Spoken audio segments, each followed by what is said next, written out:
Remember the field hospitals?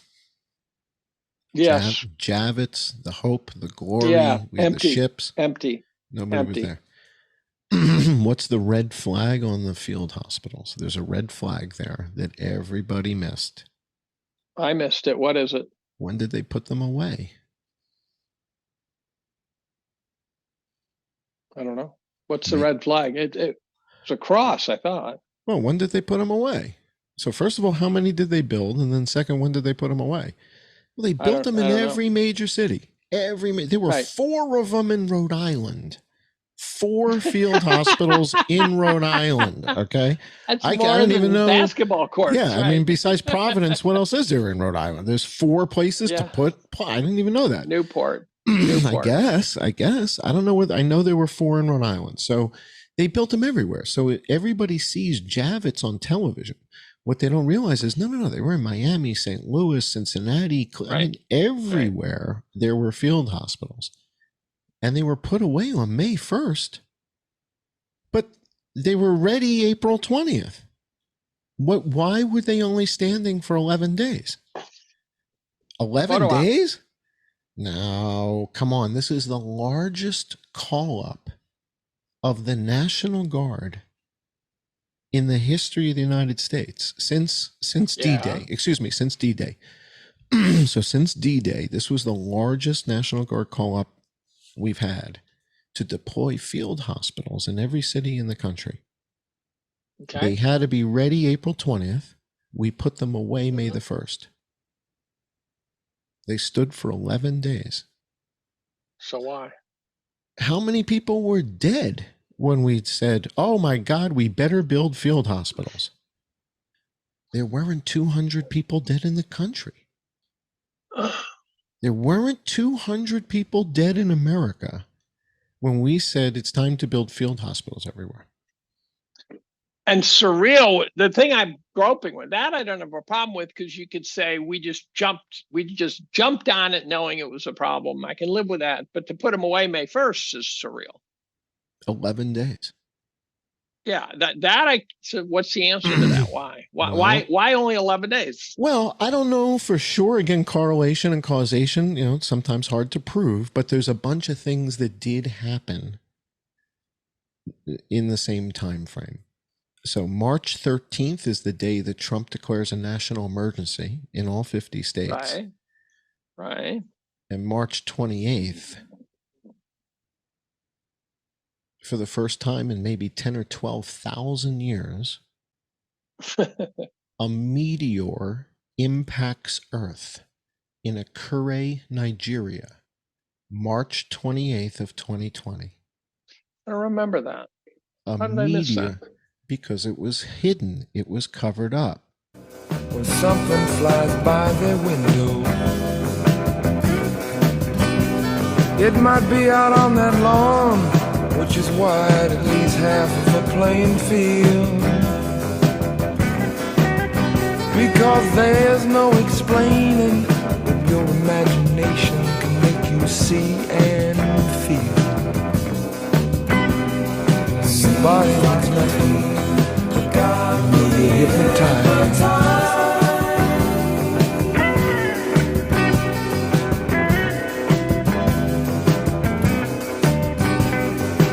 It's not a meaningless question to ask if they've been and gone. I remember a talk about North Carolina in a strange, strange pond. The see, the sides were like glass in the thick of a forest without a road. And if any man's hand ever made that land, then I think it would have showed. And that's why it seems like a dream. They got me hypnotized.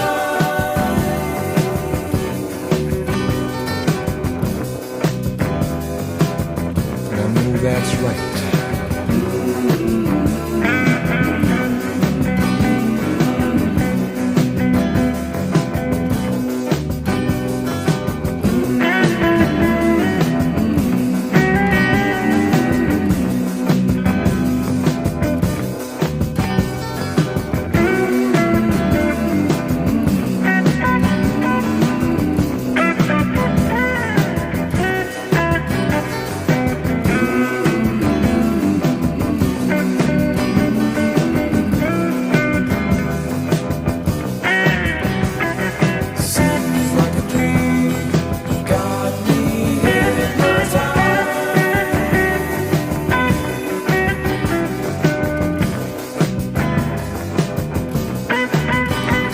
Say there's a place down in Mexico where a man can fly over mountains and hills.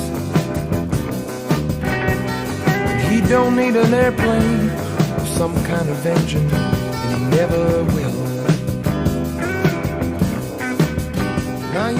The reason it was covered up is because it was the first of about 30 or 40 that were headed our way. And are they still headed our way? And they were headed our way. So March 28th was when they said to the president, "Sir, the first one appears to have hit."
Somebody here.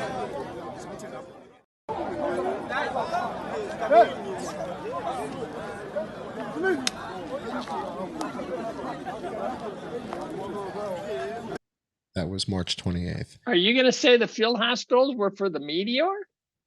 I don't know, but I can show you the data from JPL. I have all the ephemera. And the convergence was April 27th. The hospitals were put away May 1st. They were ready April 20th. The convergence of 30 asteroids is April 27th. And on May the 1st, the hospitals were put away. They told you, they said, these are not for coronavirus patients. This is if the hospital system is overwhelmed, we're going to transfer people here. Do not bring your COVID patients here. This is not for COVID. This is if the hospital system is overwhelmed. It was ready April 20th. It was put away May the 1st. And the convergence of the 30 asteroids that I did a 3D model thing where you can see what's happening using the ephemera. And that's what I shared with Laura Ingram. I shared that with her privately on a weekend, and she was stunned. So you just turned this into a three-dimensional theory, right? Yes. So there were two cover-ups. They were covering up a virus, and on March, so have you seen the video where everything changes on March 11th? Have you seen that video? Everything changes. Everything changes. The whole tone coming from the White House and the media changes March 11th. I had a great conversation last night with President Xi. I really believe they are going to have it under control fairly soon. You know, in April, supposedly it dies with the hotter weather. The Centers for Disease Control says the coronavirus is going to spread in the United States, but the White House today said that it's contained. Our country couldn't accept or would not accept the implications of what we were finding. One person with coronavirus in King County, Washington State, has died. 9 Americans now have died. 11 people have died from coronavirus. Tonight, the first containment zone here in America within a 1-mile radius in the New York suburb of New Rochelle. And then suddenly here it was in our own community. Here's what's making headlines on this March 11th. Good morning on this Wednesday, March 11th. Wednesday, March 11th. Hope you guys are exhaling, taking a minute for yourselves in the midst of all the chaos and confusion. I just looked at my notes from that day, and it was a most unusual day. I was testifying before the House Energy and Commerce Oversight and Reform hearing, and during that hearing, I said, we will see more cases, and things will get worse than they are right now.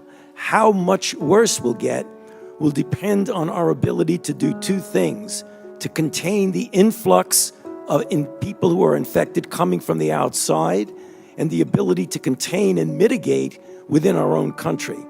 Bottom line, it's going to get worse. I had to say it because it was the truth. On March 11th, it became real for the entire country. That's just when so many people just said, it's time to take this very seriously. Yo, this is more serious than I thought it was. March 11th, we knew that the WHO were going to call it a pandemic. COVID-19 can be characterized as a pandemic.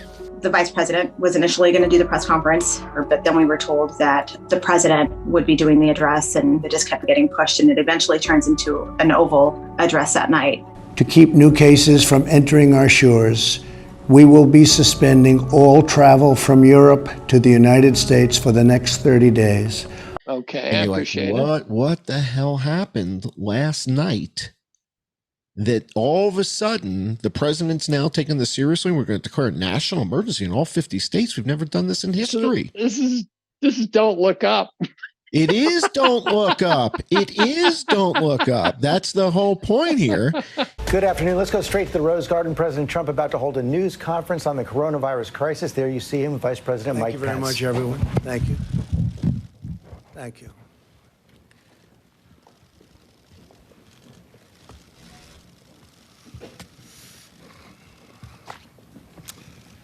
Beautiful day in the Rose Garden. Appreciate everybody being here. Today, I'd like to provide an update to the American people on several decisive new actions we're taking in our very vigilant effort to combat and ultimately defeat the coronavirus. We've been working very hard on this. We've made tremendous progress. When you compare what we've done to other areas of the world, it's pretty incredible. A lot of that had to do with the early designation and the closing of the borders. And as you know, Europe was just designated as the hotspot right now, and we closed that border a while ago. So that was lucky, or through talent or through luck, call it whatever you want. But through a very collective action and shared sacrifice, national determination, we will overcome the threat of the virus.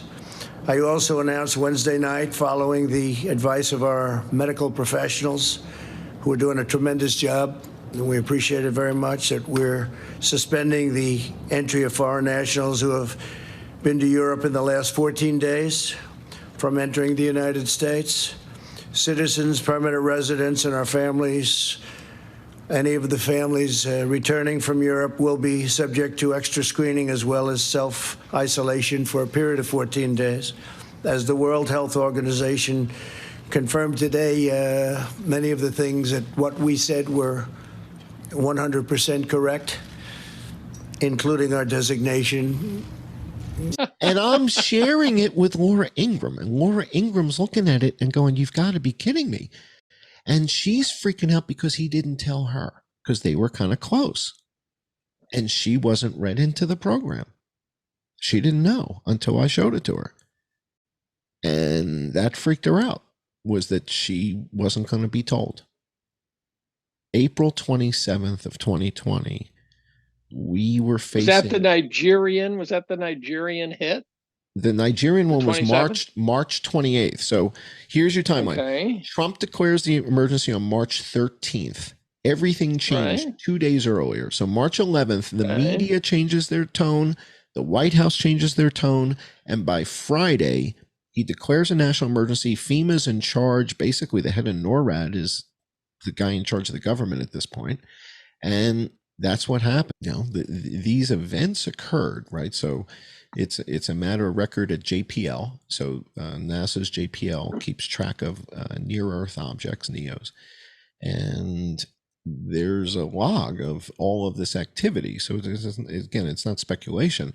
What happened was on April the 28th, I was modeling and looking at it and saying, my God, this looks somewhat remarkable. It's like all these objects coming together at Earth on the 27th. And it was the 28th that I shared it with Laura Ingraham over Skype. We watched this together. I'll send you the video and you'll get to see it. But the net of it is, if there was an extinction level event on April 27th, and they were going to deploy field hospitals in the event of an impact anywhere and anywhere, meaning it could hit Toronto, and we would maybe need to do stuff in, Minnesota, right? Who knows, or Buffalo. Right. So an impact in Toronto could affect Buffalo. So they deployed field hospitals across the entire country. There weren't 200 people dead from coronavirus. The hell are they doing that for? I'd have to think about this one. This one's complicated. Perfect cover-up. Perfect cover-up. To the extent that they tore them down on May 1st is absolutely unreconcilable with respect to the virus. I agree with that, because if you got a pandemic and you're going, we don't really understand what's happening. And then by May 1st, they were claiming not to understand what was happening still. Well, you wouldn't tear down the field hospitals. You wouldn't tear them down. Whether or not, we can absolutely say for sure, it's hard. We have to use inductive reasoning here because we're not going to be shown all the evidence. They're hiding stuff from us. But that I'm clear on. Right. But what we know for sure is that the event occurred. We have the data from JPL. Like you see it, it's not like it's not a predictive model. It's a historic model, right? So we get to see it in 3D and see everything coming together. So the event happened and the impact in Akure, Nigeria happened. That's not a theory, right? So that happened. Whether or not the field hospitals were about that, or could you send me a link to the field hospitals being taken down? That's something that helps me with that. Okay. Yeah, of course. And we built them all over the world, right? So they had what do they called it? NHS Nightingale on Thames, 4,000 beds, no patients. They didn't treat anybody. This was and they were torn down. That's the I think in the UK they stood another 10 days or 2 weeks, but nobody kept them up for longer than 30 days. Yeah, they were based on the chatter. You would have assumed that they'd say, "Look, just in case we need them, we should leave them there." Okay. Obviously, keep them up for 6 months, 9 months, or whatever, until obviously the thing has waned. But 11 days, the largest call up of the National Guard. And the impact in Akure, Nigeria, why was that a secret? How did Anderson Cooper miss that? He didn't think it was. When you see how many stories there are about, an asteroid's coming, it's the size of the Eiffel Tower, an asteroid's coming, it's the size of a school bus, an asteroid's coming, it's the size of Pizza Hut. And then when one actually hits, they don't cover it.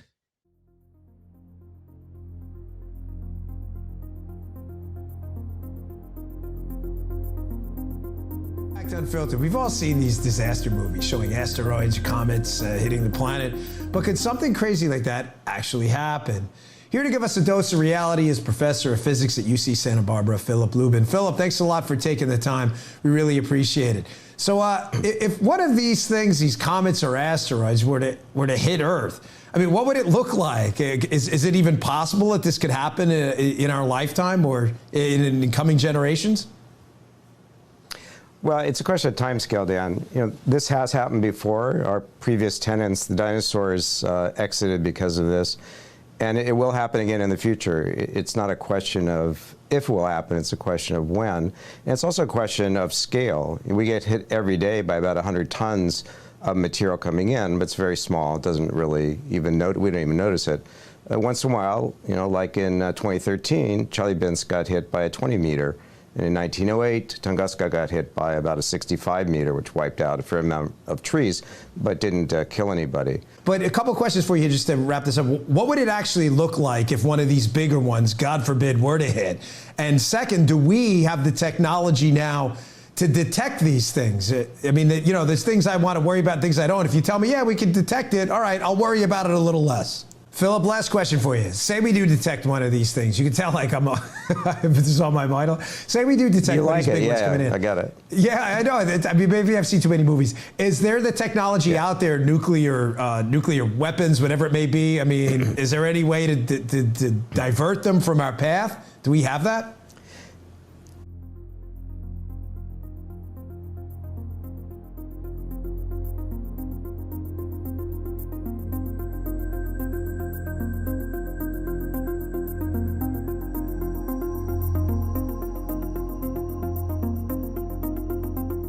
Why would you hide a pandemic? Why would you hide the impact of an asteroid if it's a once in every 10,000 year event? Unless you were expecting more of them. Okay.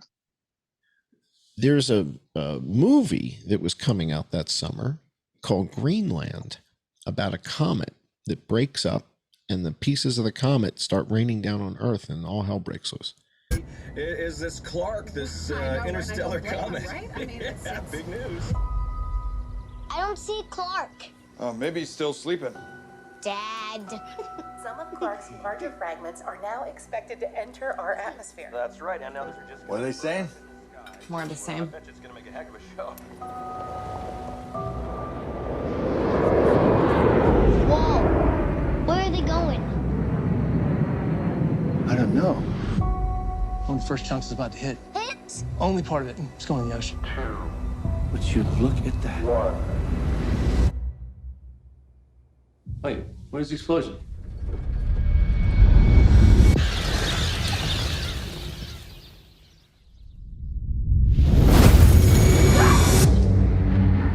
We now are getting word that the fragment has hit Central Florida. Oh my God. Wait, are some more pieces gonna hit? Come on, let's go. But the sky's on fire. 2 days. They got it all wrong. There's a ton of fragments. Planet killers. Space agencies are predicting an extinction level event. I know you will, son. If you are hearing this broadcast, seek shelter immediately. What is it? What's going on? If you are hearing this broadcast, seek shelter John, immediately. go! Seek shelter immediately. Hang on, Nathan. Seek shelter immediately. Seek shelter immediately.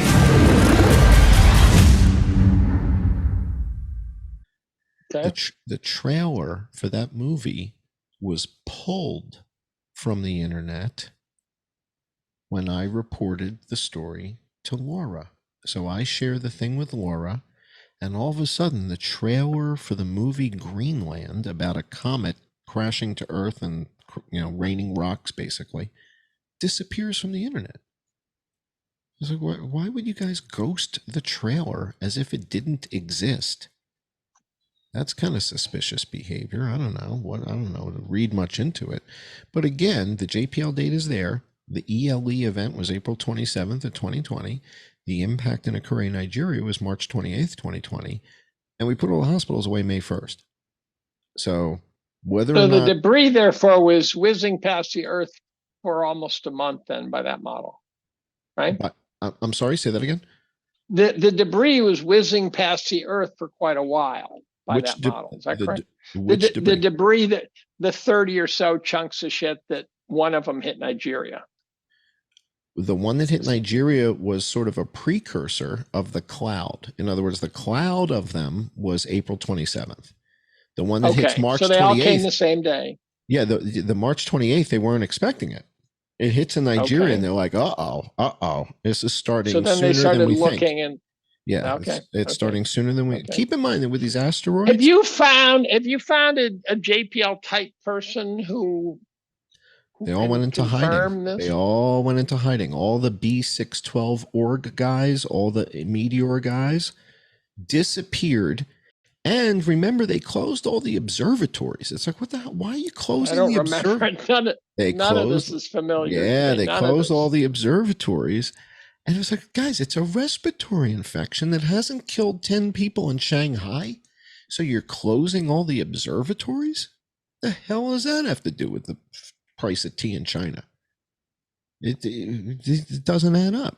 They put all the airplanes away, Dave. Remember we put the airplanes into storage. How many people were dead in the United States when we did that?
Than 200. So we put the planes away? Are we going to do that? If monkeypox got to 200 dead, were we going to put the planes away again? We were afraid it was going to start raining rocks. So we put the planes away and we built field hospitals until the danger of it raining rocks went away.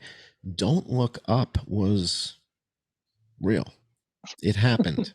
And that's a great movie. That was a great movie. And so the irony of it is that the people who are in the movie think that it's really about the climate crisis, right? And that it's a metaphor. And I'm sitting there going, no, it's not a metaphor. It happened April 27th of 2020. And I'll send you the footage for the JPL model. You're going to flip. It happened. I'd love to see it. Yeah, whether the field hospitals were for that or they really were for overflow COVID patients for 10 days, hard for me to say. But I think that the likelihood is probably that they've got some secret plan that they don't want the public to panic. Do you remember how they didn't even want people on the roads? You weren't allowed to drive around from town to town at one point in different places. I just attributed that to a bunch of power hungry neo-Nazi types. Nobody was dead. Now, again, you insert this straw man hypothesis into that placeholder and you say, well, wait a second. If there was an extinction level event on April 27th, does that explain the crazy behavior? Get everybody off the roads, put the airplanes away, build field hospitals. Does that make more sense than there's a respiratory virus that hasn't killed 10 people in Shanghai? So we're going to put the airplanes away. Well, but putting them away statistically doesn't doesn't decrease the probability of them being damaged.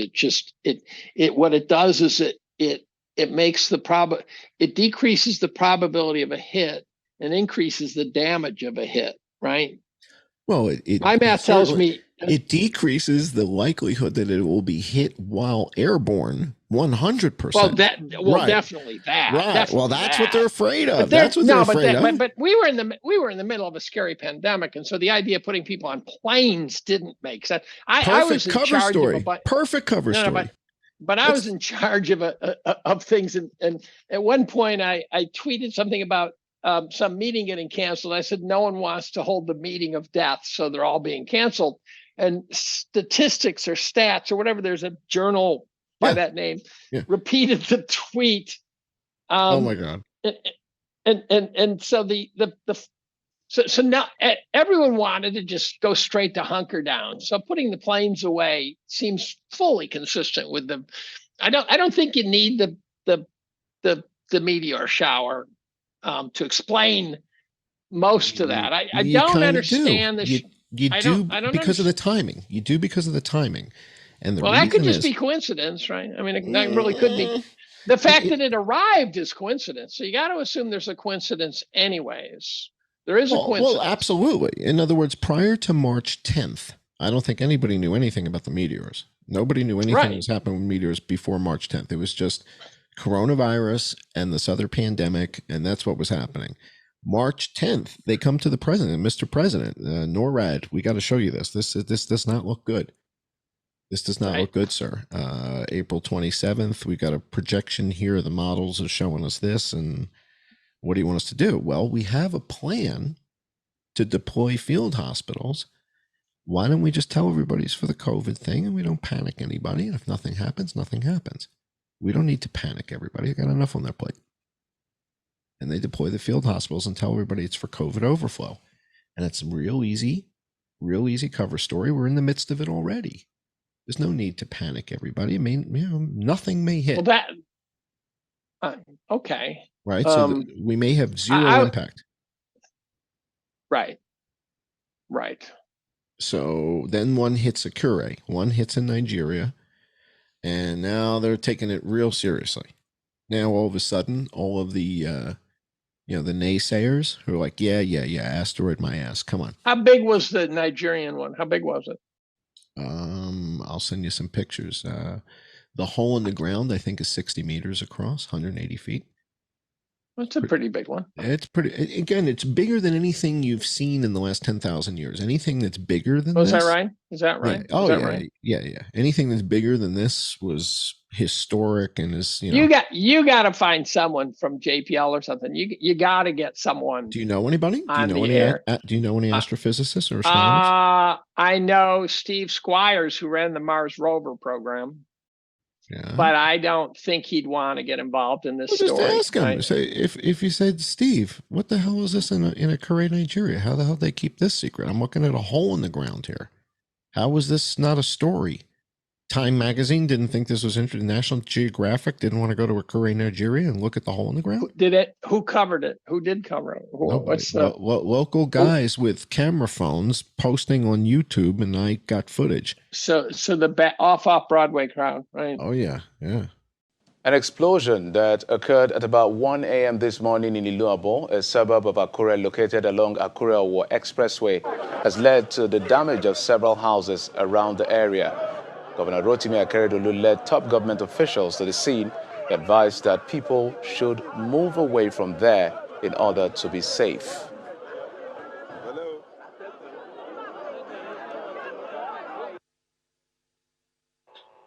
We will advise all citizens, all residents of Ondo State not to come near this place at all. It happened about 1. Virtually all of us in Akure had this.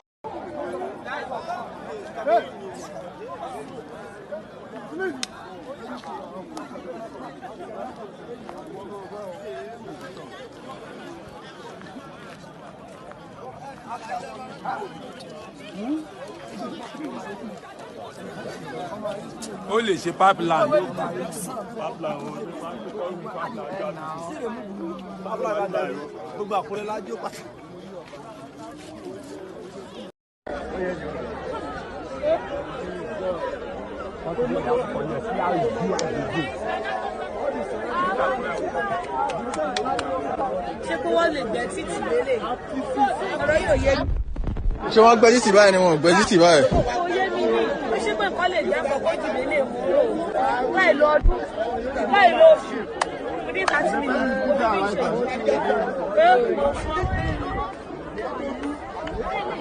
My buddies. I'd love to see some of this. I'd love to see this case. Yeah, you're going to flip out.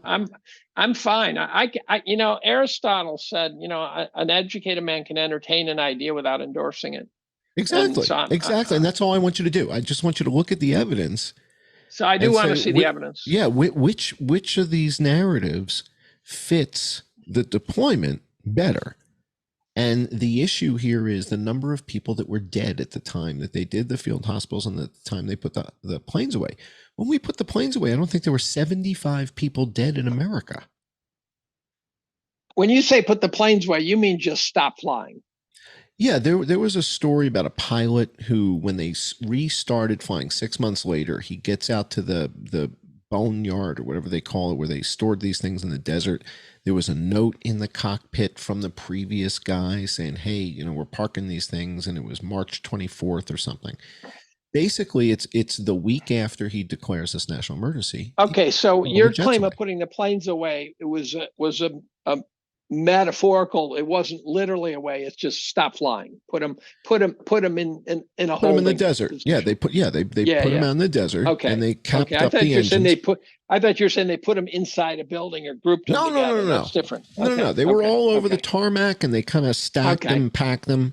But again, they did this all over the world. This was a global phenomenon. And when they did it, there just weren't that many people dead. It's like, wait. But the mentality of COVID is certainly consistent with no. That's right. Which therefore means you don't have to invoke the asteroid model. Or whatever. Correct. Right. Isn't that fabulous? Right. So therefore you have to. So it depends. You don't have to invoke the asteroids to explain the planes being put away or to explain the hospitals. Again, I'm troubled by the hospitals being taken down May 1st. Forget the asteroid story. I'm troubled that everyone just blew it all clear on the field hospitals. That doesn't make sense to me. I would have, you'd say, leave them up. If we need to staff them, we don't want to have to build these again. Right. So just leave them there for now. Exactly. So then you start looking. So that's a mystery. And you start looking then for alternate explanations. And you say, all right. I get it. Why else might you do this? Send me information on the hospitals being torn down that fast. I really want to see that, because it's a fun story. Yeah. I like fun stories better than. Yeah. And I'm getting guff on Twitter for being pissed off about Tucker Carlson being kicked off. We should talk about this briefly before we go. I just want to wedge this in here. Sure. Tucker was the most popular guy on TV. They just fired him. Yeah. Last week, I could not understand why Fox settled with Dominion. Right. And the reason I couldn't understand is because that's the kind of a case where a legitimate news organization would take it to the Supreme Court. Right. And they didn't. And they settled for a whopping hunk of money. And I think that they settled to hang it on Tucker to get his ass off the air. I think someone paid $700 million to get him off the air. Now, the question then becomes why? And the answer is, well, first of all, he gripes about everything the deep state hates him griping about. Yeah. I've always wondered how he kept his job. Now that he's lost it, I'm even more shocked, even though I was shocked that he kept his job. Right. But the point being is, I think the Dominion settlement might have been to say he cost us too much. He had to go. Don't get mad at us. That's life in the big leagues. And I don't think that's what would have happened. When the Dominion settlement went through, I'm going, something's wrong with the story. Tucker being fired now connects to me the Dominion story with Tucker, and it bothers the hell out of me. And some people on Twitter are saying, what are you throwing a tantrum about? I'm throwing a tantrum because this is Stalinism, Nazism, you name it. This is authoritarianism, kicking the most popular TV talking head off the air. What if Tucker is about to run for office? What if he launches? Well, that's fascinating. Yeah, that's been mentioned. But what if the alternative model is shit's about to get very real, and they don't want him near the airwaves? Well, there could be that. Right. I mean, for all I know, I mean, you and I talked about the FBI and and how we then learned that Twitter, that they're reading our DMs, right? So we learned that after the fact, that our private DMs, the FBI's got access to it. It could be that he was getting ready to report on something that they just said, that's it, cut up, that can't have that. Right. What if he was? That's what I mean by getting very real. There's something that they need. What if he watched our show? What if he watched our interview from a week ago and he watched the Vegas thing with you, and he said, I don't think we're that important. I don't think we're that important. It's not that we're important. It's the story is important. I know, but he was talking about Vegas in very serious terms back when it happened. I was watching a show every night. He was going balls to the wall on the Vegas shooting being wrong. Good evening and welcome to Tucker Carlson Tonight. We're broadcasting this evening in unseasonably cold weather from Las Vegas, site of the deadliest mass shooting in American history. It's been 2 months since Stephen Paddock murdered 58 people. It happened right behind where I'm sitting right now. Despite a lengthy and expensive investigation, a huge number of unanswered questions, some of them the most basic questions about that shooting, remain unanswered. We've come here in a search for answers, and we're going to devote a portion of the show to that in a minute. But first, it's among the great ironies in recent history, certainly the recent history of American criminal justice, an FBI probe begun to find corruption in government may simply have exposed corruption within the FBI itself. In the last few days, we have learned a great deal about a man called Peter Strzok. Until recently, Strzok was deputy head of counterintelligence at the FBI. For the past 2 years, he was central to investigations into both Hillary Clinton and Donald Trump. Last summer, Strzok was abruptly pulled off Robert Mueller's team of investigators. This didn't become public for months, but it happened. The FBI won't explain why it happened, even when asked directly by the Congress. Now we know it happened because Strzok was sending highly political text messages to his mistress, who also worked at the FBI, messages praising Hillary Clinton and denigrating Donald Trump. Now, why does this matter exactly? Well, because everything about Peter Strzok's job was essentially political. Strzok was the man who signed off on starting the current Russia investigation, the one that has totally overtaken the federal government. Strzok was also the official who altered James Comey's statement to avoid criminally implicating Hillary Clinton in her now famous server investigation. In other words, Strzok's political opinions mattered. In fact, they may have changed American history. And to illustrate it, consider this. Consider how Agent Strzok handled 2 different series of interviews in criminal investigations. And so I don't think it's the Vegas story. So then the question is, what's coming down the pike, which they said we cannot have Tucker on the air. So I'm predicting something but ugly's coming. Of course, there's always something but ugly coming. And they needed once and for all to get him out of there, and they needed an excuse. So they came up with a $700 million excuse. You say, oh, Fox would never pay that. I said, if you think Fox is on the air for money, you're dreaming. Fox is on the air. Every network is on the air for a reason that has nothing to do with revenue. Nothing to do with revenue. The CIA could buy every channel. This is about politics, right? This is politics. So Tucker's now off the air. I think it's a horrifying turn of events. I'm curious, but I feel game over. I feel like the second shoe has yet to fall. I'm really curious where he's going to end up, and what the he could do stories- more damage. He Right. could do more damage. I'm curious what this looks like in 2 weeks. So I'm going to reserve judgment. I think he's, in an interesting spot right now, and we're going to see how this plays out. Clearly, the settlement with Dominion, $800 million settlement, roughly. A lot of people were looking at this sort of sideways and saying, "What the hell was that all about?" Well, a lot of people also don't know that Dominion is owned by China. Dominion tracks. First of all, Dominion's tracks to Canada, which means our voting machines were controlled by Canadians. Mm-hmm. But Dominion is a subsidiary of UBS, which the subsidiary is majority owned by a company in Beijing. And as soon as you make that connection, you go, holy moly! So our voting machines are being run by a company in Beijing. Mm-hmm. Someone explained to me how that's remotely a good idea. Yeah. Well, and in particular, you look at the climate when this decision was made to settle. Just a week or 10 days ago, somebody who, quite frankly, I'm not that fond of his reporting, but yeah, I don't care about his reporting being good or bad. I care that they took the most popular guy off, who was the only guy who would say shit that people would be. No, I'm not talking about Tucker. Shocked by. I'm not talking about Tucker. I was prefacing. I was gonna mention the guy from Project Veritas, O'Keefe. Oh yeah, O'Keefe. Yeah. Yeah. So I don't like the whole dating setup way of reporting. That's not my style. But he did a thing. But he did a thing recently where they went to Maryland. Pfizer. Did you see the thing where he went to Maryland? And they went to people's houses and they said, "Hey, you're Mary Smith at 355 whatever, whatever." Yeah. And they said, "Well, according to the Democratic such and such, it says that you donated $37,000." Right. Is that I remember true? that. And she's like, "What? What the hell are you talking about? I don't give her 30 cents. I give $5." And they go and meet all these different people. And the thing says, it says you gave $17,000, $20,000, $40,000.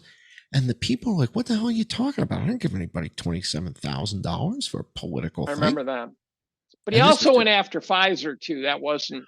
But that's different. What I'm suggesting here is that in a climate where it looks like there might be monkey business going on with campaign funding. Yeah. Monkey business, right? We had the 2,000 mules thing from Dinesh. None of that plays into any of this. Like we're just going to throw in the white towel for $800 million. None of that other research, none of it mattered, huh? None of it factored in. I don't know. I had evidence of certain things happening in Georgia that when I tried to publish it, my videos got struck as if it was hate speech or whatever the hell they categorize it, and it was simply watching tallies. That's all I was doing, but it wouldn't have it. So I felt that was odd. I'm interested to see how this plays out. I want to see where he ends up, how he where he lands, all that kind of thing. That'll be. And here's the $1 million question: if he ends up and he looks neutered, that's fundamentally different than if he ends up someplace and he goes full Joe Rogan like, right? Oh, absolutely. And so we'll be watching whether or not he dials shit back. Indeed. Or whether he's now absolutely not harnessed, and that'll tell us whether he cut a deal. All right, here's my crazy prediction. This is a 1 in a million prediction. All ears. He and Tulsi Gabbard form a new party, and he launches a campaign with her. Well, so my crazy prediction is Tulsi Gabbard as VP on DeSantis's ticket. I think Tucker's ticket.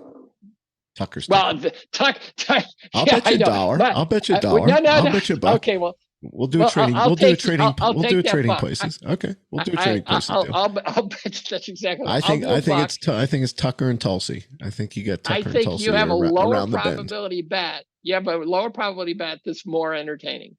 All right, let's see how it plays out, my friend. We'll see, and then if one of us wins, you got to cut a clip out of here for sure and post it. Oh hell yeah! Okay, of course I will. Oh, I can't thank you enough. One more time. for coming on the show. I know, I've taken we so still much of your haven't time. talked about a whole bunch of other topics. So I know, but we're going hours and hours and hours here. We're working on them. We're working on them. I hope this was informative and entertaining to you. Oh, To see absolutely. all this new stuff, and that it opens up, another possibility here that potentially there were two pandemics. So I want to talk Ukraine at some point if you got it in you, and I want to talk climate change at some point if you got it in you. Sure, let's do it. Anything else you want to talk about? Because there are not many things that don't crawl up my ass and make a buzzing sound. So we should do the Ukraine thing, because it was Friday the 25th of February that I went to the U.S. Embassy's website in Ukraine, and I found the documents from the Department of Defense confirming what we were doing, and they were hidden. They were already gone from the website. So I used the archive.org thing and went back 2 weeks in time to get the documents. And I downloaded them all. And next thing you know, I'm getting contacted by Russian news agencies that want to know, you got the documents from the embassy? I was like, yeah, I got them. So I'll tell you that story next time. Your experience at Oracle makes you a great digital sleuth. I don't have that. I don't have any of that skill. And I'm just lucky. I just work enough that's hours. How your brain works. I work enough hours. I get lucky. You work hard enough, long enough, you luck out from time to time. And I just there's a million topics we can hammer on for hours at a time. So I'm game. All right, this was great. I can't thank you enough for joining me again. And let me know what your thoughts are. I'm curious to hear what your thoughts are. I tell you my thoughts as we go. Exactly. Send me the shit. I'll tell you my thoughts after you send me a bunch of those things. You got it. All right, you got a whole bunch coming.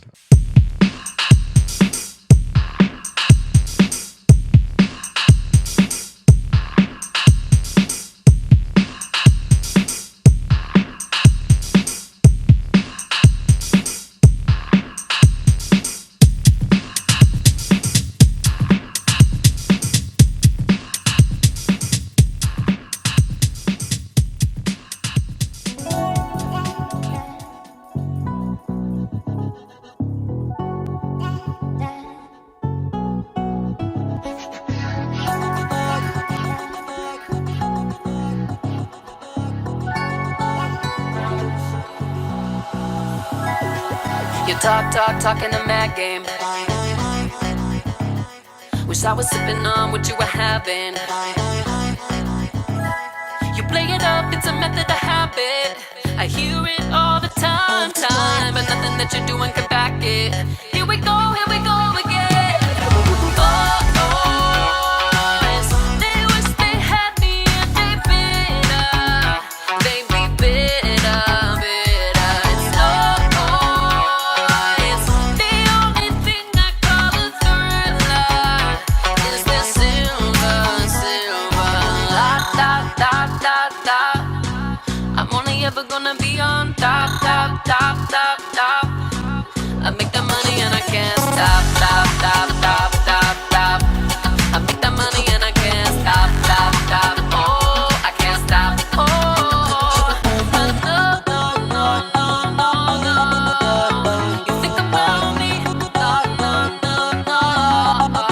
I know you think about me. Locking in my step. I'm charged up at the staring that I get. You can flex, but I'm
see the city from the tippy top, top, top, top, top.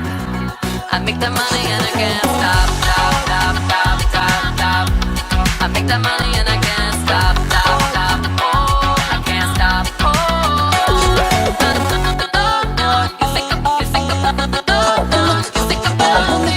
You think about me. I know you think